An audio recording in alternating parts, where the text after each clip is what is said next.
Welcome to the Young Turks. Wait a minute. Today's a Friday. What does that mean? It means this. Drop it.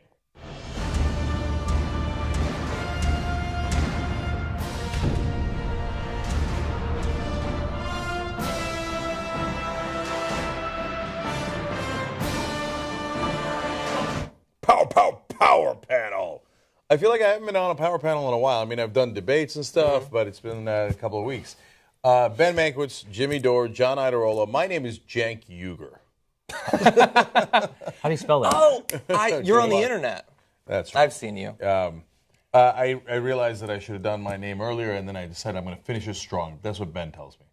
You're a YouTube, I guess you're not a YouTube entrepreneur. You're on YouTube. But only when you get to ask a question in a debate do you instantly become an entrepreneur.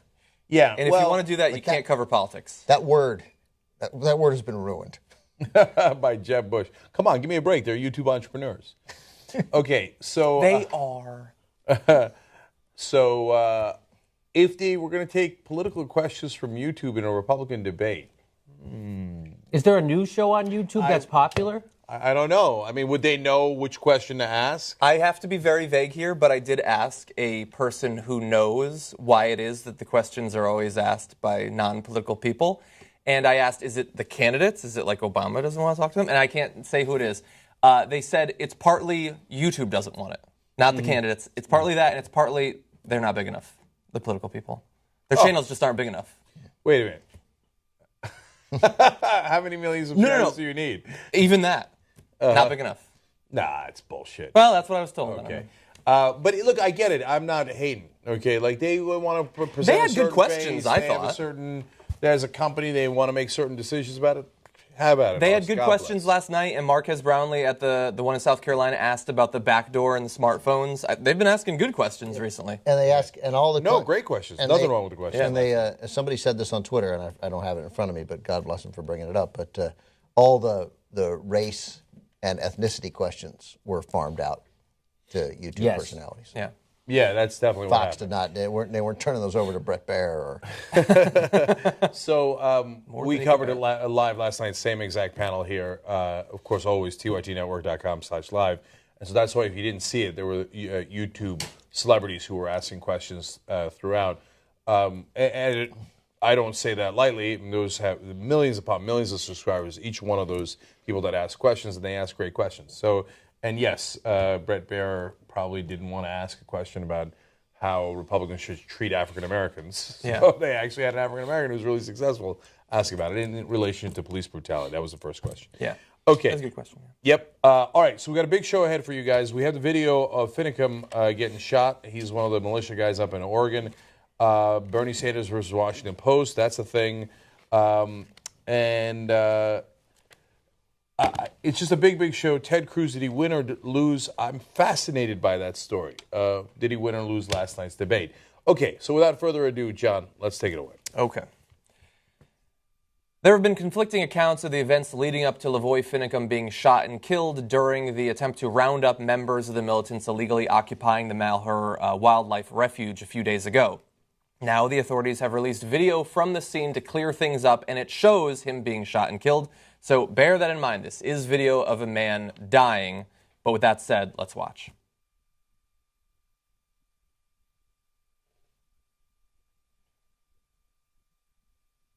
Okay, so obviously they sat there for a while, and then Finicum, who's driving, decided, no. He was driving in the other truck, not the. Yeah, you can't see it there. There was another truck that remained at that spot. That was where Eamon Bundy exactly. was. So he pulls away. He drives about a mile down the road. Yeah, and Eamon Bundy and the other truck just surrendered, and they were all taken into custody. Some of the two bodyguards were later then released, which is amazing to me. Yeah. Yeah, so you see they're going to come up on another roadblock with a spike strip soon.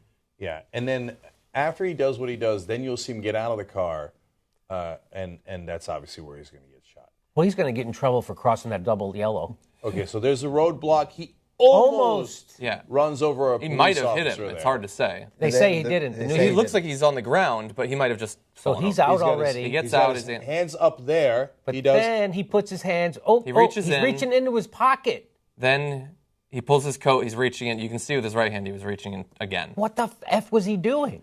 Well, he was reaching for a gun. It I turns think out so, right? He had a 9mm. Yeah, I have the details on that. The FBI says he had a 9mm. So he had his hands up when he initially got out, but then he kept bringing them down and going like this, and just keep them. I don't know. I hate to say that, but yeah, we have an account from an FBI special agent, Greg Breitzing, who said his hands raised, Finicum ran out of the car and toward the snowbank, yelling at police. Obviously, we didn't have audio there. Then, as police approached with guns drawn, he reached toward the left side of his waist. He began to put his hands back up, then reached down again. That was fairly clear from the video, I believe. Breitzing said Finicum was reaching toward a jacket pocket that contained a loaded 9mm semi-automatic handgun. Breitzing went on to say, actions have consequences. As the video clearly shows, it was a reckless action that resulted in consequences you've seen here today. And by the way, troopers found 2 loaded .233 caliber semi-automatic rifles and 1 loaded .38 special revolver in the truck. So he had 1 gun on his person, multiple other guns in the vehicle. so he was. I heard other accounts from someone who was in that truck, and she was saying that, which is not bore out by this video, that he had his hands up and he was yelling, "Shoot me! Go ahead and shoot me." That's what she said he was saying. So maybe she saw him with the hands up, didn't see him put him down, and that's when they shot him. Possible. But that's what I think he was yelling, according to a woman who was inside that truck, saying that he was saying, "Go ahead and shoot me now. You want to shoot me?" So it was almost like suicide by cop. It seemed like a little bit, especially when he went into his thing. It looked like he reached. And he was the guy who said, "I'd rather die than spend life in a cell." He said it multiple times, yes. It looked like he reached, either couldn't find the gun or something, put his hands back up, and then you see him pull his jacket to the side and reach in again. So both the video and what the special agents are saying seems to make clear he wasn't laying on the ground with his hands up and then they executed him. And it seemed also, Ben, that he ran away from that car because he knew he wanted to get shot and he didn't want maybe other people in that car to get shot. This is all speculation, but that's what it certainly looks like a suicide by cop. It could be that. I don't think anything is super clear because it's shot from a chopper and we don't know exactly what he's doing, but it does appear that he's reaching. And the FBI released it, obviously, because they wanted to very quickly, within 40, very unusual to release video of a police shooting 48 hours after a police shooting, but they wanted to put an end as quickly as possible to speculation that officers had behaved that officers had sought to shoot him or that shot him at the moment that his hands were up. His hands were up earlier.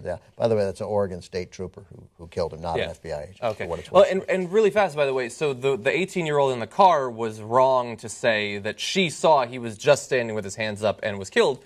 But the other account that we got, that he charged the police, wasn't technically that accurate either. He was making threatening motions, but he was not physically charging the police when he was killed. There's a couple of accounts by militia members who contradicted the 18-year-old who gave the most sensationalistic account of what happened. But the one we showed on the show with video, that was of one of the bodyguards of Eamon Bundy that was in the other car. And he kept saying, the guys in the other car told me that they told him that he was charging towards the officers. That's so true. he hadn't seen it. But now all that is irrelevant because we have the video and we can all judge for ourselves. And he's not charging. He's kind of walking in thick snow towards the officers. I don't know how much he could have charged. Yeah, there is that weird thing that if he was going to shoot at the cops, why didn't he just come out with his gun already? Right? But Might have been wearing gloves. Right. I think they didn't want. My theory is he didn't want them to shoot the other people in the truck, so he wanted to get away far enough away and then go. So now let's establish the facts, and then I'm going to say something that people might not agree with. Is it a justifiable shooting? There's not a single police department or any jury anywhere in the country that wouldn't say that's justifiable. I mean, it is a classic case. The guy says in video beforehand, which they are aware of, "I will kill anyone trying to arrest me," right? And he's got his weapon in the video, and then they find weapons in the car. He's a guy who has said that he won't be taken alive, right? And he's reaching into his pocket from a guy who said he would shoot cops with weapons he has. Look, we just real quick before you get to your point, it's going to offend everybody. In Pennsylvania, we finally got a case of a cop who was actually arrested and charged with shooting an unarmed man. And that was a guy who'd already been tasered, and an old man, and a man in his 60s. That's no longer old. And he was lying on his ground after having been tasered and shaking because he'd been tasered, and at one point in the snow put his hands under his body. My hunch is to grab his heart, since we know now he didn't have a weapon, and a cop shot him twice, female officer shot him twice. We covered that at the time, in the back. And he killed him, and she was acquitted. So, I mean, like, You're right. I mean, this one, if that gets an acquittal, first of all, it's amazing that anything gets charged anymore. To get charged and then to get a conviction, it's inconceivable. That would never, that officer has nothing to worry about. That's right. Now, that's the state of affairs as we have them in America today. Now, my slightly controversial opinion is they should have waited another second before they shot him. Okay, so I'm actually going in that direction. So, look, I know he's reaching into his pocket, and as it turns out, the pocket he was reaching into had a gun, right? But I want the cops to. They didn't know for sure. I mean, this is a situation where they are most sure because he said, "I have guns and I will kill you." Right? I get it. But I still want them to see the gun before they shoot him. Easy for me to say. I'm not sitting there waiting for him to draw a gun on me. I get it. But that's what we pay the cops for, to take slight chances. Now, in most cases that we've covered here, they don't take that chance, and it turns out, oops, they didn't have a gun. Oops, It was a toy gun. Oops, we never asked them to surrender. Oops.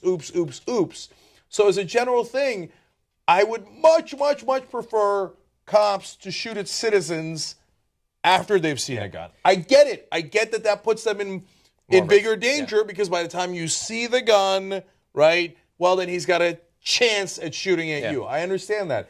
But it could have been that he didn't have a gun in his pocket and he's dead. So I got no love for this guy. I couldn't be more against him, right? I'm just saying, and I know that a lot of people are going to disagree. Certainly cops are going to disagree.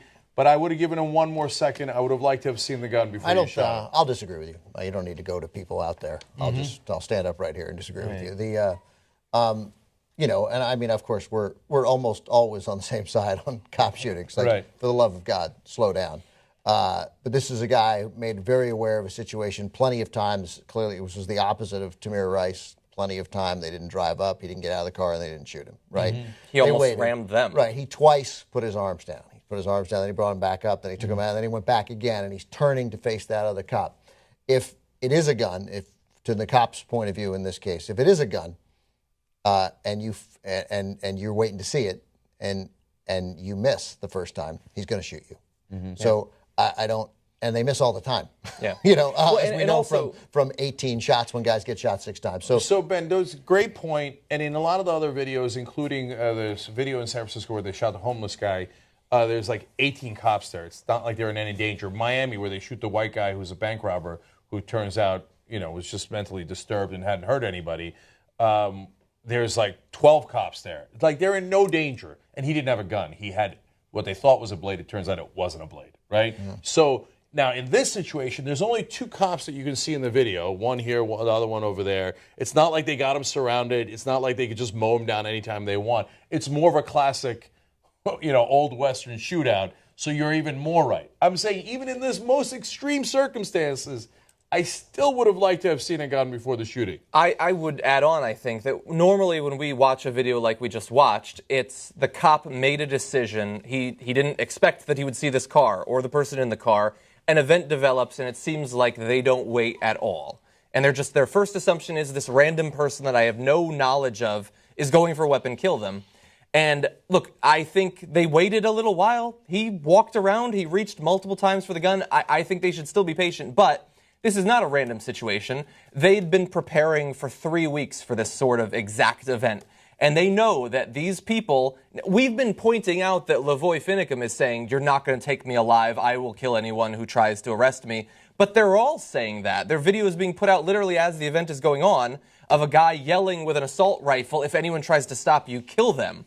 If there's every group that you believe is predisposed to use violence against cops, this is that group. I mean, for all they knew, the people in the car were going to start shooting out of the windows any second. They had 3 guns in there. Yeah, that's the other thing. But actually, I'm going to use that as an argument on my behalf.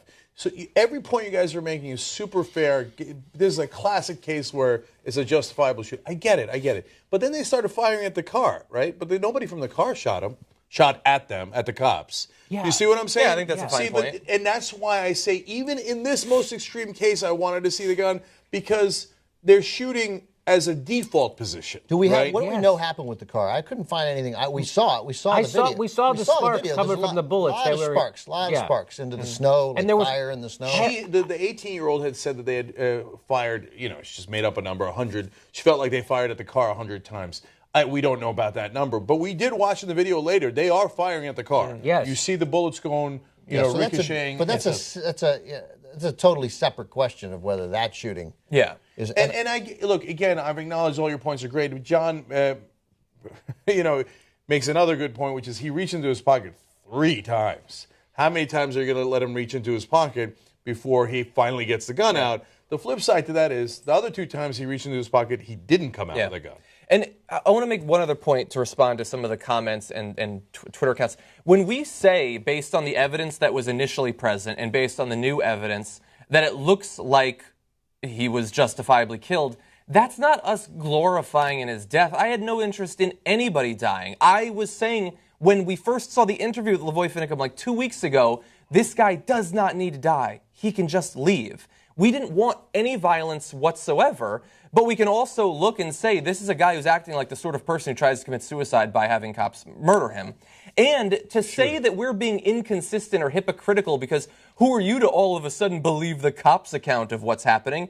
No, we're not inconsistent at all. We're applying the exact same standards. We believe there is a threshold for threatening behavior towards a cop that eventually allows them to put the person down. He went past that. This is a huge thing, and why I object to what Cenk is saying pretty strongly is that we're minimizing the enormity of the other violations. I mean, Tamir Rice and Laquan McDonald didn't have guns. Yeah. They didn't have guns. It matters that a guy you know is armed. He's an armed human being, armed often, right? Nobody had heard of Tamir Rice or Laquan McDonald. These people were not on police radar, right?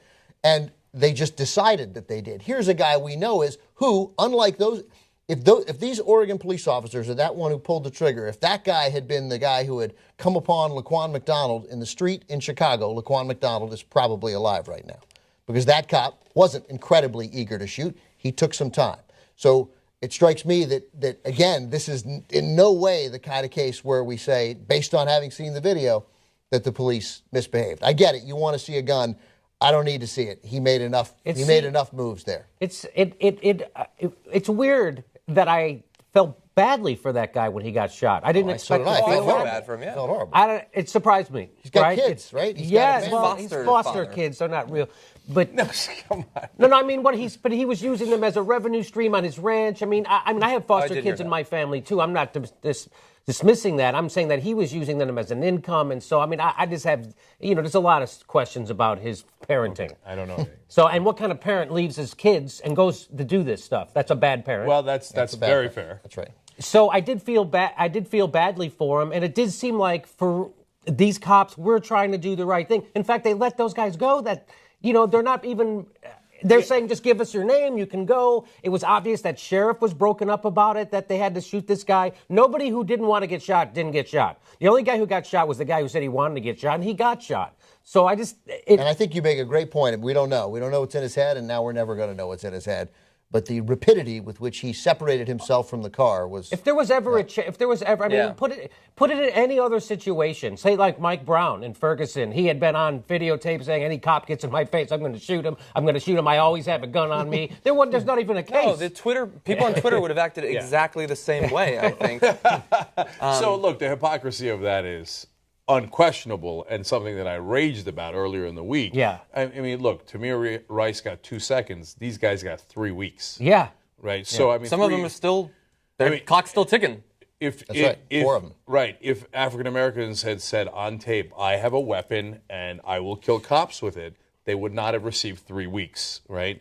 And we know when an African American boy, 12-year-old, has a toy gun, he gets 2 seconds. So, yes, the disparity is outrageous. I'm just saying, even within this situation, I was a little concerned.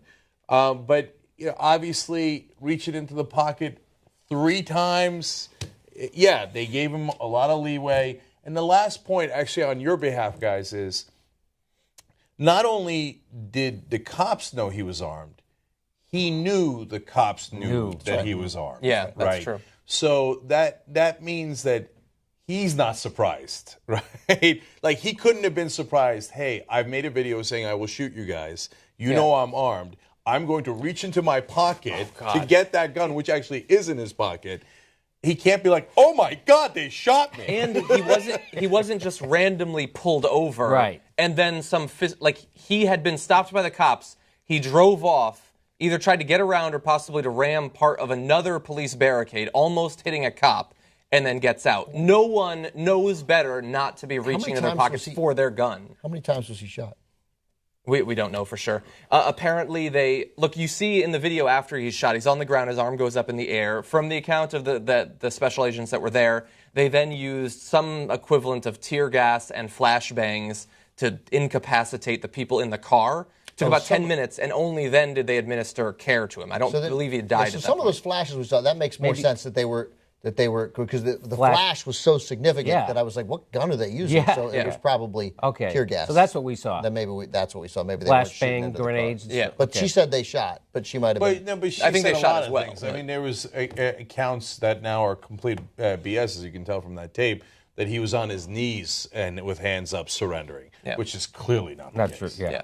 But but that said, also in that it's super traumatic for the people in the car, no matter what. So And let alone for his family, having to see the video. Yes, and I would also like to know what the conversation in that truck was as he was pulling away. What did he tell the other people? Was it a consensus? I'm sure nobody in that was screaming to stop, right? Well, I mean, you know what I'm saying? It's I have no idea. We don't know. They know. actually might have. So, yeah, maybe. I mean, it seems weird that he would take those other people's lives into his own hand. Like, I'm going to risk your life right now. We're going to. If they had died, it would have been his fault. Yes. He was Well, driving? they were present there. That's their fault. I'm going to make this point one more time. I said this when we first found out about the shooting, but it's unbelievably outrageous that not everyone in those cars is in jail and charged with felony murder. Okay, they're in the commission of a crime. So they're running away from the cops. The cops want them on multiple charges, right? And in the commission of that crime, someone died.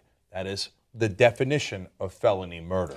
And so if you're in the commission of a crime, like you're robbing a bank, and your partner gets shot by the cops, you go away for life. You might even be executed. That's felony murder. Okay? Yeah, they could do that, and they could all. By the way, they can still hold that against him. They would be massively undercut by the fact that he was driving. Like that would, and that's what. No, not undercut at all. No. Felony murder could be, hey, I dropped a guy off by the bank and then I left. Oh, you dropped him off. He committed that crime and then he died. He's saying that they were at the mercy of that guy. I got guy. you, and they could charge him, but there's going to be an argument to get that guy off that lawyer's going to make, and it's frequently persuasive, and they frequently don't charge those people with felony murder. But you're right, they could. There's no question they could.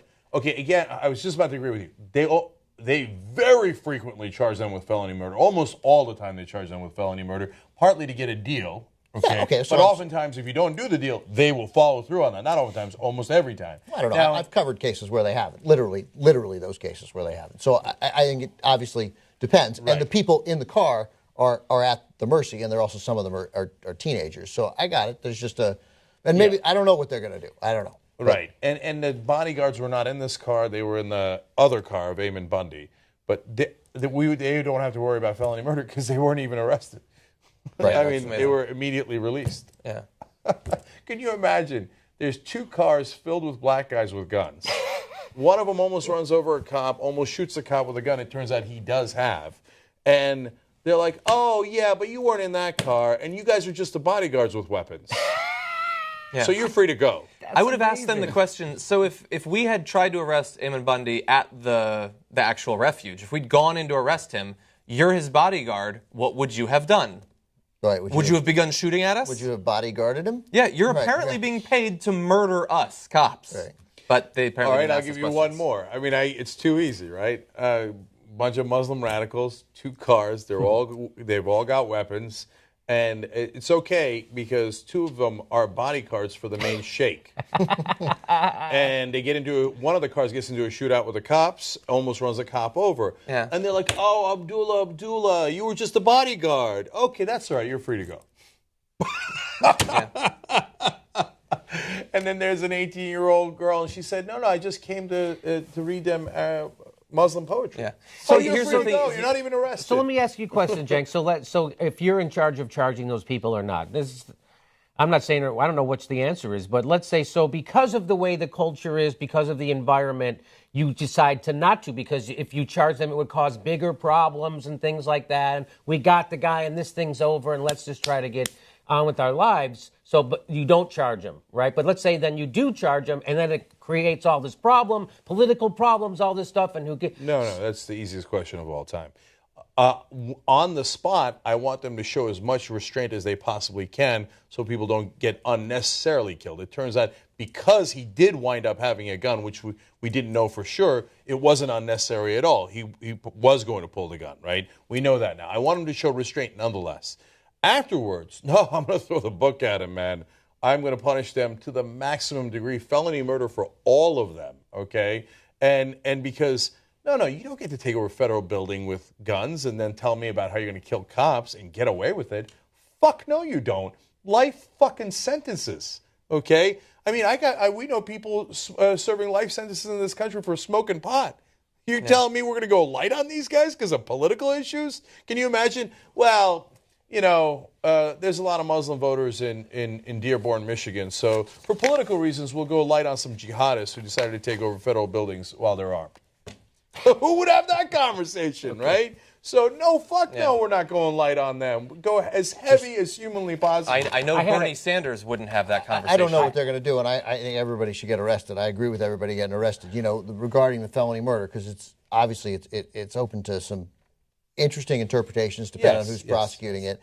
You have to be involved in a dangerous offense, inherently dangerous offense at the time, and you could argue that merely driving the car away, again, the defense attorneys would argue that wasn't the dangerous offense at that time for the other people. And I would say the attempted ramming of the police blockade would be the dangerous offense. Other than the 18-year-old girl, which I would definitely have right, charges but he was on. driving. They were like literally, they could argue, they were literally, we were screaming, stop the car, stop the car, stop the car. Jimmy's asking me what would I do as the prosecutor.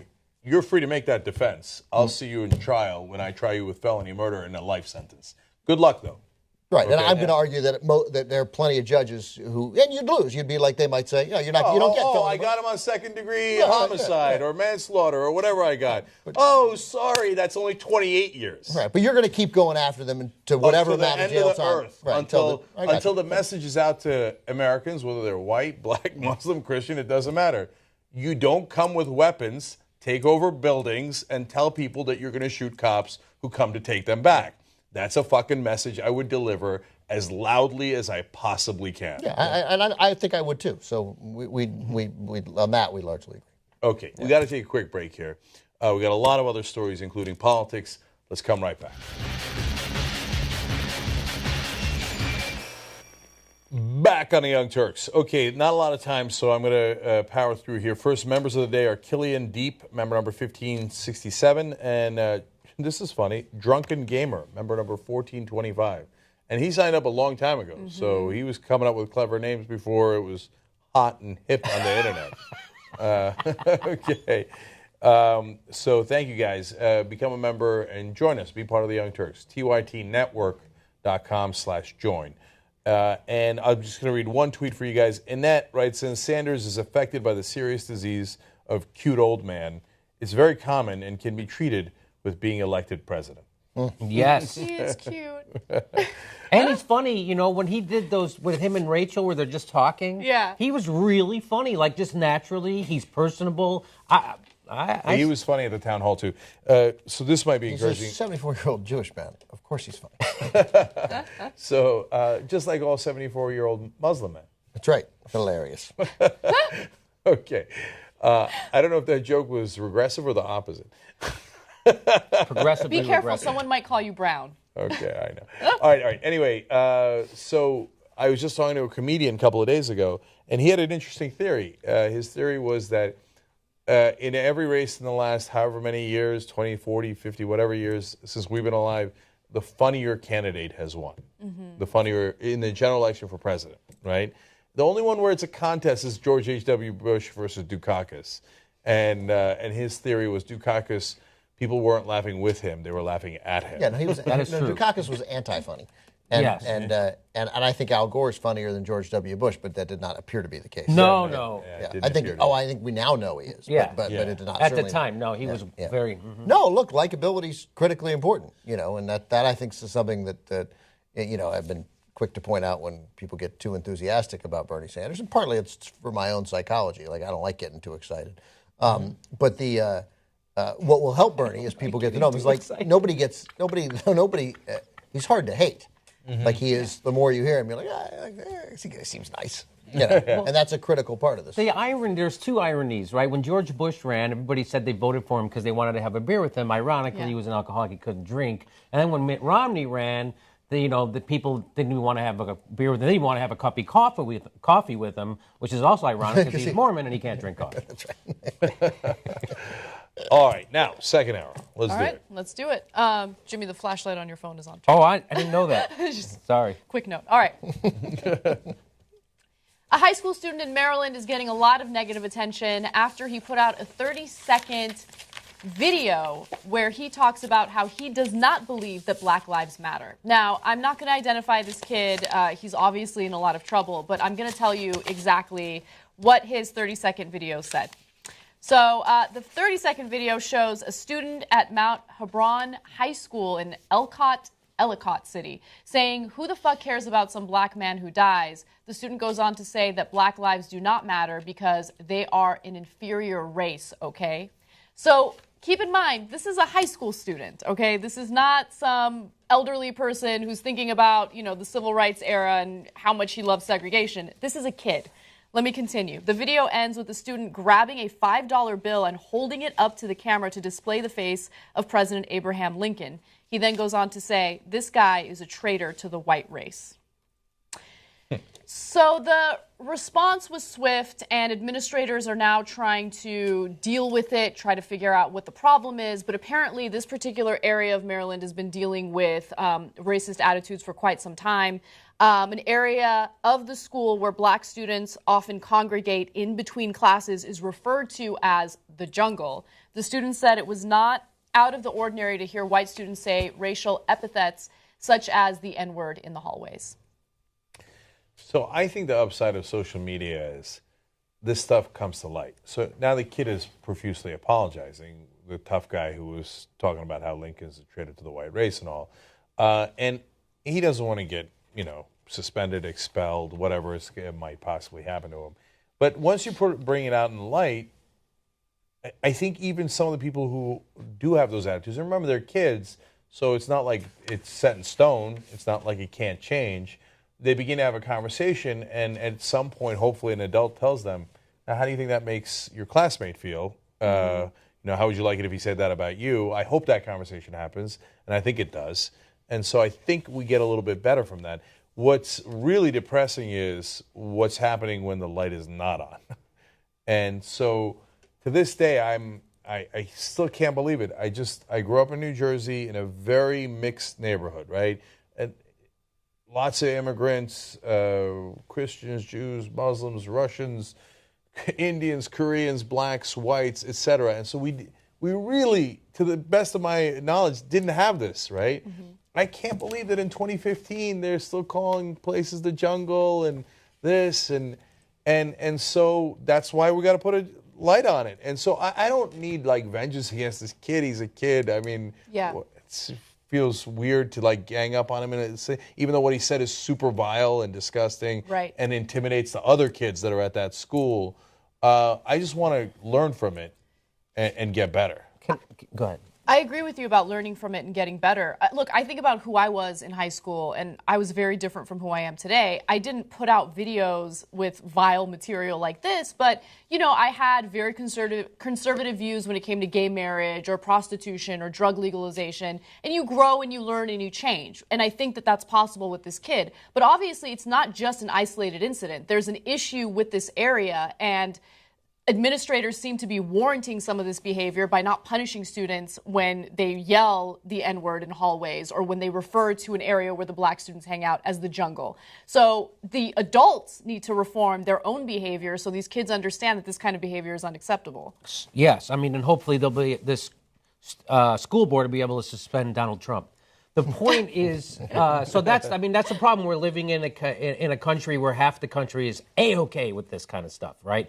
And so I wanted to ask you a question. You said you grew up in New Jersey and it was a mixed neighborhood and you didn't see any of this stuff. Now, maybe you didn't see any of this stuff because you were a tough kid with dark skin and Muslim parents, and maybe people are going to say shit to you, right? They did in the beginning.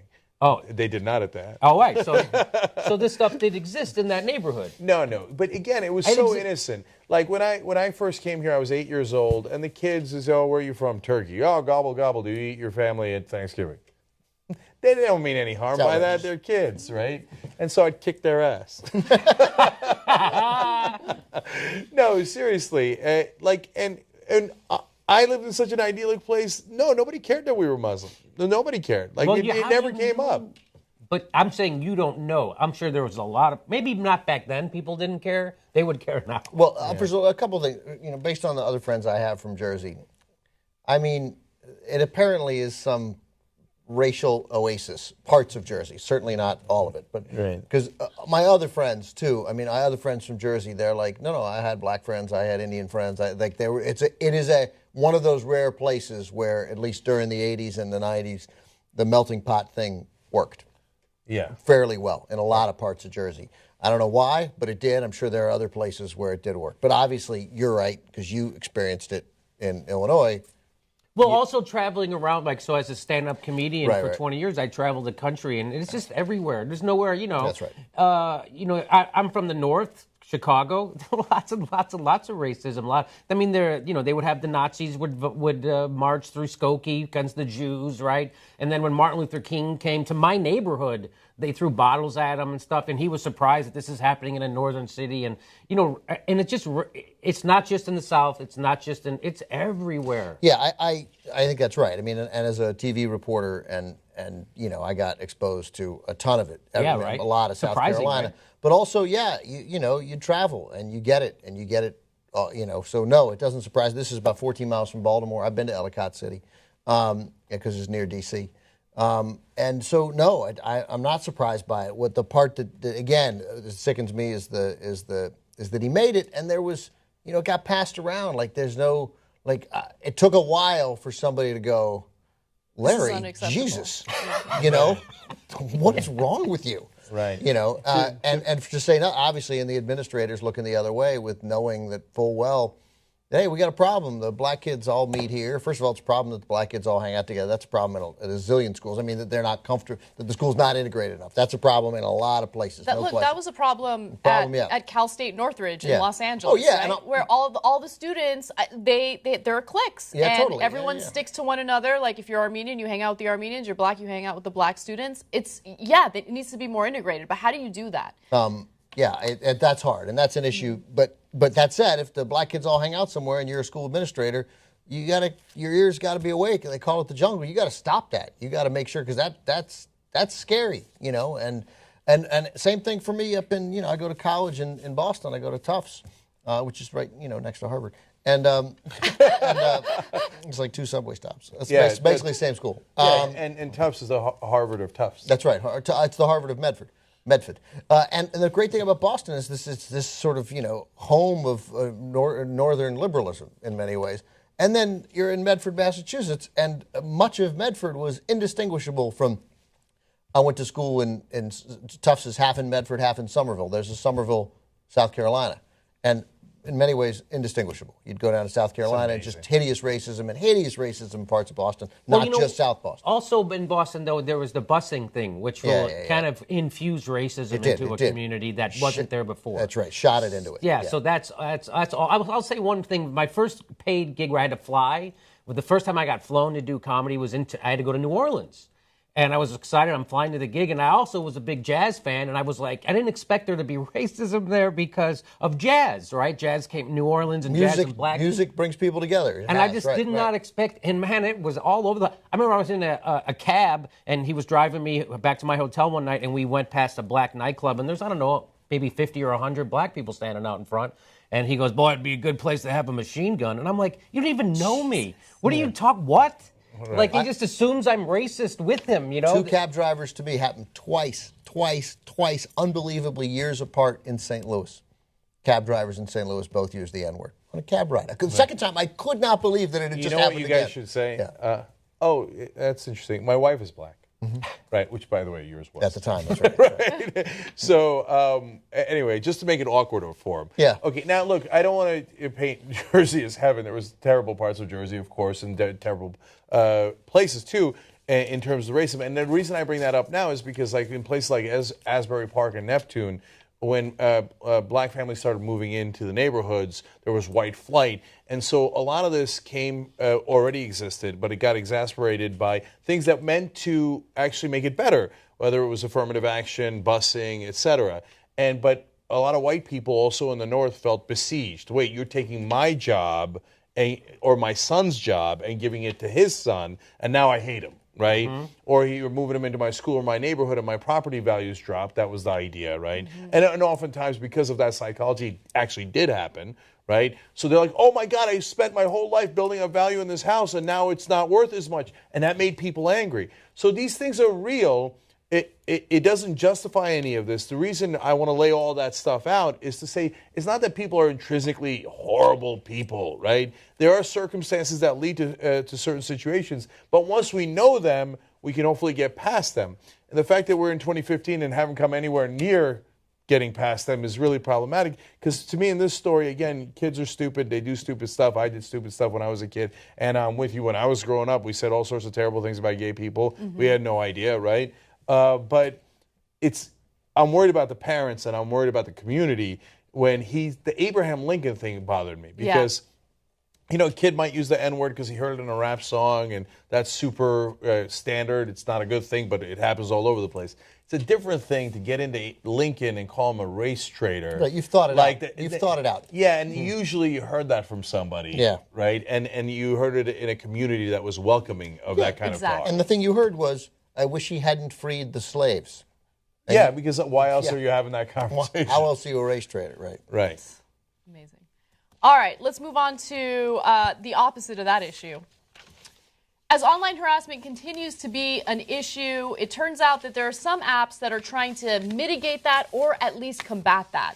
Now, there's one company that just launched something known as Heartmob, and it's meant to be a support system for anyone who's experiencing hateful comments on any type of social media platform. Take a look. Go. All right, so there's no video about it, but I'll tell you exactly how it works. So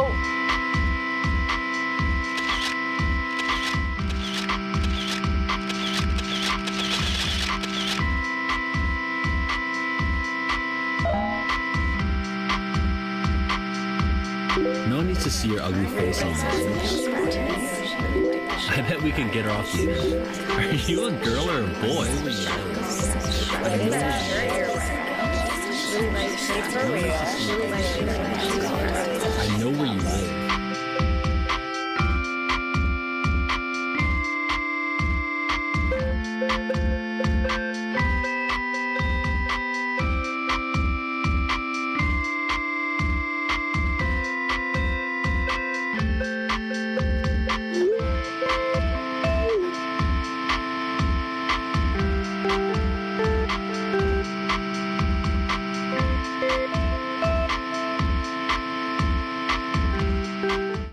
So there are two types of people who sign up for this service. There are the supporters, which are the people that will respond to you after you fill out that form. And then there are those who feel like they're being harassed online. So the whole point is to help people with their self-esteem after they've been attacked, after they've posted a selfie or something like that. And I love the intentions behind it, but I think that it's not necessarily the right way to combat this issue. Oh, really? That's interesting. Yeah. Why? Okay, so I think that maybe some of the people who signed up to be supporters are genuine in writing back and saying, hey, you're great, no, you're actually beautiful, whatever it is. But it just seems fake, and it seems almost forced. patronizing? It's almost patronizing, exactly. Like, look, I get it. Online harassment is terrible, and it sucks, right? But I also don't need a group of people writing to me and telling me how great I am to make me feel better. Right. Yeah. Yeah, but you know what? So somebody once told me a great thing about that. I'm with you. I'm in that camp. Like if I took a picture, which I don't have to, there's some pictures of me on the internet, and people called me fat. Mm-hmm. Have they ever done that on the internet? I'm not sure. I don't think so. No, probably not. But if that crazy circumstance were to happen, and then I wrote that up, and people were like, "No, you're not fat," I'd be like, "Oh yeah, come on, dude, I love you, but beautiful. You're just big bone." Right, yeah. Okay, so I'm with you on that. But I remember once I had a pretty bad sickness, and they were like, "Oh, there's a support group for that," and I laughed a little bit, like, "Yeah, I got it, dog." Right? Like, I don't need a support group of everybody telling me like, "Oh, we're all sick," and yeah, I know, and I got a doctor, and I'm working on it, Yeah. right? But the person that gave that to me said, "Yeah, but remember, not everybody's like you, right? And some people do need a support group, so don't be a dick." No, I And even get people it. who don't think they need it, it turned out it helped, right? You know, Yeah. But I feel I like didn't those go. support groups are different. You're a man. That's right. I don't go to those things. The whole purpose of those support groups is so you can find people who are going through the exact same thing you're going through, and you don't feel alone, right? Right, And so right. there's a sincere, authentic experience doing that. I'm just worried that this experience isn't going to be authentic and it's going to seem fake. That's, by the way, again, I don't want to be hard on this company. What they're doing is great. They have awesome intentions. I just don't know if it's going to be effective. Right, and that's literal. We don't know. It might turn out to be great. Maybe they make real friendships, and then et cetera. So there's two things. First of all, what is doxing? I saw that come up on the thing. And I can tell you. You don't know it, right? doxing? Oh, you know what it is? Yeah, You really don't know what doxing is? No, I don't know what that is. Doxing is when they put out your personal information online, including Oh. your It's when they put your address. personal information out online, including your address. Waited. Well, two things problem. So now if so most of the people who do the kind of online harassing are literally, losers, right? They're sitting in that whole cliche of sitting in their mom's basement and they have nothing else to do all day but sit online and get hate. And the crazier stuff they say, the more attention they get. So it's that negative attention. So now what's going to stop those people from also joining this iHeart meeting and then every once in a while jabbing someone through the iHeart mob? Oh, interesting. Oh, that's the first thing I thought of too. Yeah, so I mean, if you're I didn't that- want to suggest it because now they're all over. Well, I I mean, mean, if you're back that big of a jerk, you'll do that. Right, well, I mean, I'm sure it's easy to report that you didn't get that's illegitimate, and then they throw you off. So then you have to sign up again. It's just it takes real commitment. Yeah, but that's what So- trolls do. is They're what- super right. committed. They'll Yeah. spend all day. All the different Twitter accounts people make just to come at me. Right. Yeah. Right? It's amazing. It's like you keep inventing. Yeah, my favorite is like, you guys are irrelevant and not that big a deal. That's why I spent all day, all week, all month attacking Watching you. everything you do and then attacking you nonstop. I think It's great that people watch this show the way I watch Meet the Press. It's great. I think that there's value. I mean, I agree that I crave authenticity in everything, in every personal relationship I have, in every friendship, in every anything. If it doesn't feel authentic, I got no real interest in it. And so I hear that issue. The flip side is we got to do something, and as a society, we have to do something. And mean people, petty people, found a new way to be mean and petty, and it can be particularly horrible for people. You don't have again, I've said it a billion times, you don't have a right not to be offended or get insulted. You just don't. So, look, you take a bunch of dumb pictures of yourself and put them on the internet. Yes. Stop taking pictures of doing yourself. it. Stop taking pictures of yourself, just in general, as a rule. I mean, my poor daughter, the only screen she gets to look at is the camera. This kid's going to grow up, thinks every picture is of her, right? And so I worry about that. But that said, I get it. People are horrible and mean, and every step we take as a society to combat that in a meaningful way is good, because at some point, I'd like to get to the point, we all would, where that just seems like where even mean people are like, oh, you know what, what am I doing? I'm going to go get myself something to drink. And it takes, I think, conscious efforts like this to, big moments where news media will cover it, to make them aware that this is not a way to go. I hope. I just want to say one thing about that. We want to get it to a point where people realize that there is another human being at the end of that, keyboard, internet, whatever it is, right? So, when you say it online, it's not like a non-human receives it. Right. A human receives it.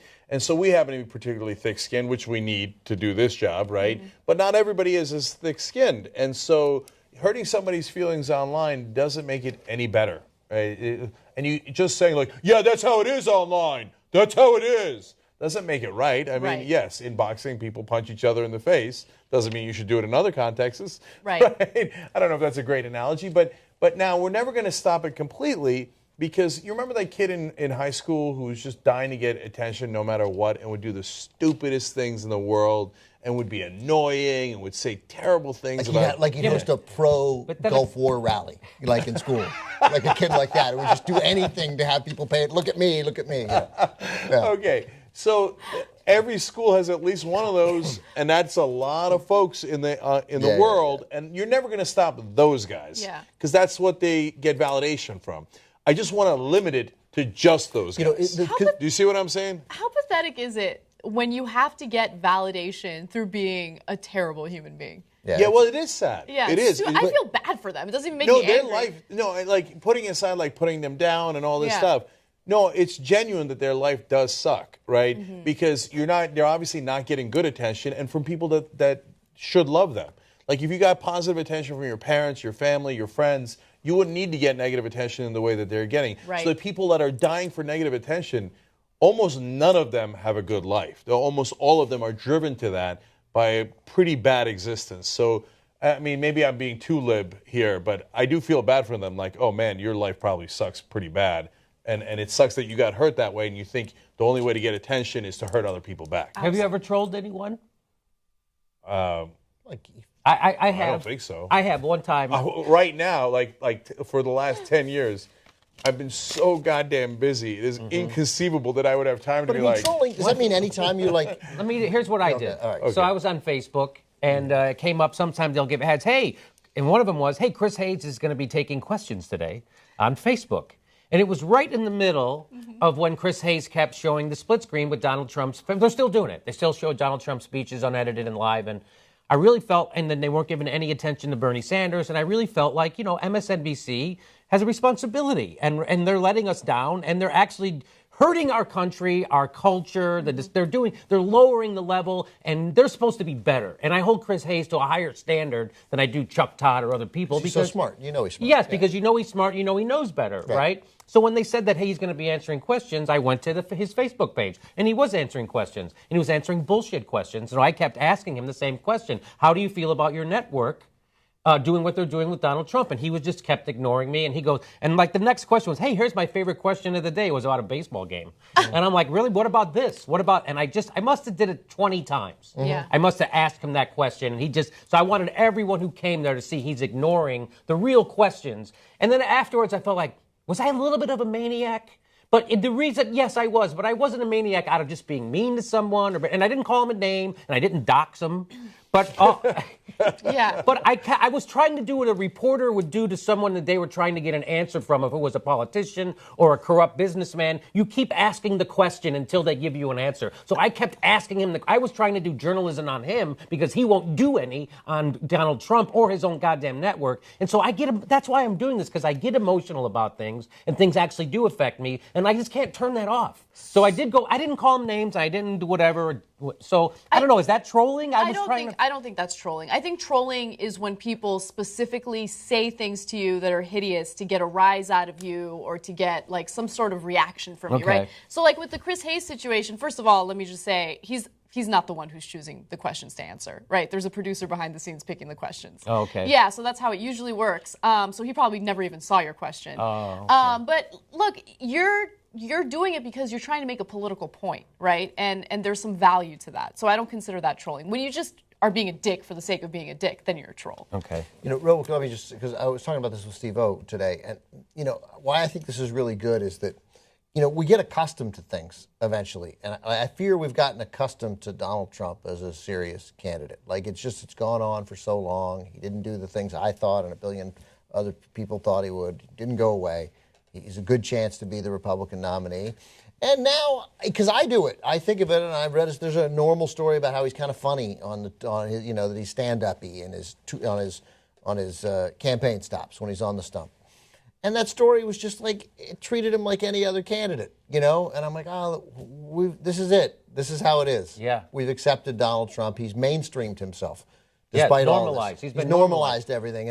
And I think that to some extent there's a fear that just being a giant douchebag, a giant jackbag online, mainly women, a lot of racism, but mainly misogyny, seems to me to be the biggest issue. So we don't, the three of us don't even experience. You've experienced it, but you you're at least in a job where you know it's coming, but it's still clearly bad.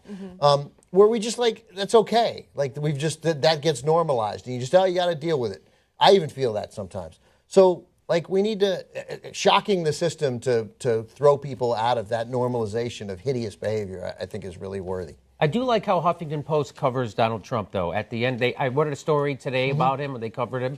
And at the bottom, they said, just to remind everybody that he's a horrible xenophobe, racist, misogynist, all this stuff. So they put that all in and links to stories. I'm like, that's how people should. Of course, the racist, if every news person covered him that way, that would be fine. It's the way you frame it. But they're framing it as he's regular, he's normalized, he's acceptable. Right. If the LA Times story, it said Trump, who is a misogynist, racist, and a homophobe, will be in Dubuque tomorrow. Yes. Right, you know. That would be okay. Yeah.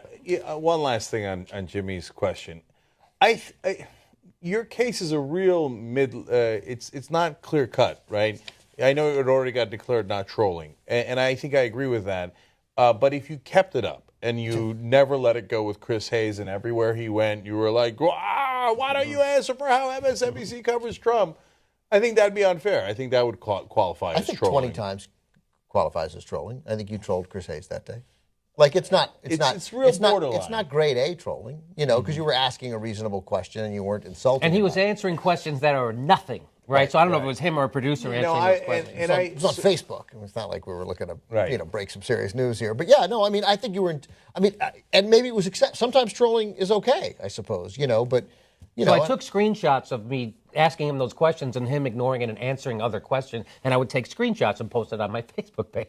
Like, hey, look, Chris Hayes ignoring me. I don't know if I'm biased. I'm on Chris Hayes' side here because I've been there, right? And so literally at MSNBC, and I know he's thinking, dude, I don't make those decisions. Like, and I can't speak against my boss because I get in a lot of trouble. I can't even speak against the other hosts. You know, they would tell me when I was there, you're not allowed to say bad things about the other hosts. And you're not there. But that's why I left. So that's what I'm saying. So Chris Hayes, your whole point of your job, the whole point of you being a liberal, a progressive, is you're a truth teller. That's the whole thing. You're a truth teller. I know, but and then when they neuter you like that, what is the point of your life after that, right? No, but you're picking on the guy who's probably the best guy there. You know what I'm saying? And then what if he would have stood up and did something about it, right? By the way, they fired Ed. He was the best guy there. As soon as you say something that gets you fired from MSNBC, that's when I'll respect you. What the fuck aren't you saying? How did you manage to stay employed?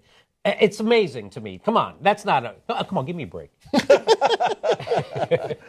All right. So that's what I'm telling you. As soon as Rachel Maddow says something that costs them money, they'll fire her. So when is she going to do that? Well, I mean, look, and you're asking people, they don't, like, again, when I left, I had the great advantage of having this and a giant online audience. So it took less courage. You know, what's Chris going to do? What's Rachel going to do? They're, you know, once you leave MSNBC, there's some chance you fall off a cliff if you're just in the TV world. Yeah. And where are you going to go? So Ed's now. Isn't he an editor at The Nation? Isn't he? He was, yeah. I mean, yeah, but I got news for you. Editor at The Nation doesn't pay near what MSNBC pays. Don't pay. And you know, Chris Hayes said something today, super interesting about why they covered. Same thing, by the way. It was a perfect response. Today in a back and forth conversation, a counterpoint conversation about why CNN and MSNBC showed the Trump thing. Like what was clearly a political stunt by a guy who's a showman, and you bought into it, and you broadcast that, and you aired it. And Hayes said, hey, look, pretending that the market forces don't exist is unrealistic. You have two options. You know, there's a debate on the other network, and you're going to get your ass kicked. I'm almost quoting him verbatim. You know, and then something comes up where you can compete. You're going to compete. Those market forces are real, and you're going to react to them. So you don't like that, and that's an understandable thing not to like. I don't think that's a reason for Chris Hayes. To me, I'm with Cenk, to some extent, at least. Like, that's not why you don't walk away from a job where you think, 88% of what I do is really good. You know? I guess I'm not saying he's the devil. I'm not that at all. That's what I'm saying. I'm holding him to a higher standard because I think Chris Hayes is better than most people, and he's smarter than most people. And when they make him go on a split screen with Donald Trump, and it's just like, at some point, it's the Chris Hayes show. At some point, you have to go, not on my watch. I'm not going to be part and parcel to this. I can't help prop this guy up. I can't use my platform to help prop up a racist and who might take over the country. At some point, you have to to do the right thing. And no matter what happens to Chris Hayes at MSNBC, I have a feeling he's going to land on his feet. Really? I have a feeling he's going to land on his feet. I hope he does because I really like him. Yeah, I like him too, and I hope he does. But honestly, I was just having a conversation about this. The state of media right now is in shambles, right? There aren't a lot of opportunities for people who want to be real journalists. So, I mean, on television especially, but even digitally speaking now, like a lot of digital outlets launch and fail. So it's hard for millennials who want to be part of the media. Finding a place that doesn't have, too much editorial control is really, really difficult. Nobody's covering student loan debt. No one's covering student loan debt, right?